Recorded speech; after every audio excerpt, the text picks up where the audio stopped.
We're here with a very special edition of What the Future. It's not every day you get to be hands-on with a robot that you've seen so many times before from afar. This is the Unitree G1, and as you can tell, it's a little shorter than some of the other humanoid robots out there, but I think that's what makes it special. So let's get into some of the details right now.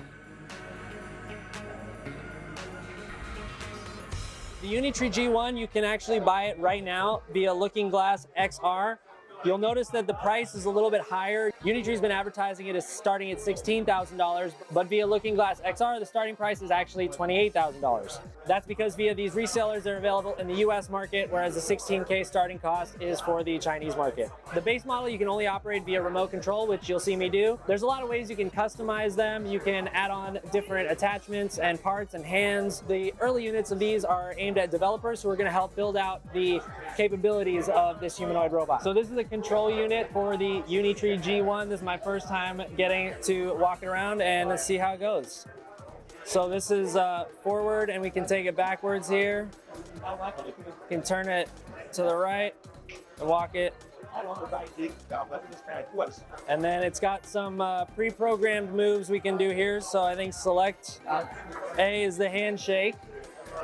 These hands are for show, but there's different add-on hands that you can get that do different functions. We've seen it dancing in some videos. It's not going to be dancing here because I think it's a little too crowded. You can pre-program those movements if you want to. This is the closest I'm going to get to dancing with the G1 while we're here at CES.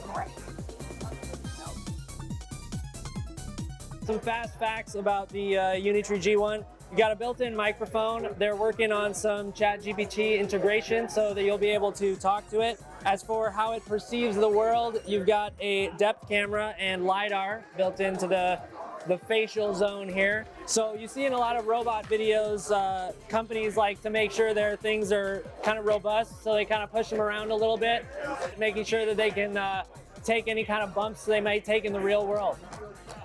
I'm sorry, I didn't mean it. You know, I was just testing you out, okay? One of the things about the Unitree G1 is it can fold down to even smaller for like shipping and storage. And I think there's even a more folded up version that we've seen in some of the videos where the legs kind of cross and it gets even tighter and more compact. This is the Unitree Go2. It's one of their four-legged robots. They've also got the Go2 W meaning wheels, and this is the controls for it. So let's have a little fun. Right now it's in AI walking mode. The AI is sort of trying to plan the movements, but I'm controlling where it actually goes. So now the robot is in free avoid mode, so it's a little skittish. It's trying not to bump into anything, and I'm getting in its face, so it's like backing up. So you can see on the screen a map of how the robot is perceiving the environment with the Lidar, and making sure it doesn't hit stuff when it's in free avoid mode. So this is the handstand mode on the Go2, and you can still control it while it's in handstand mode. It moves a little slower, but it's pretty cool. So as you can see, it's a robot party here at CES. Thanks to these Unitree homies for showing us some of their moves. Subscribe so you don't miss more of the latest and greatest. Do a kickflip.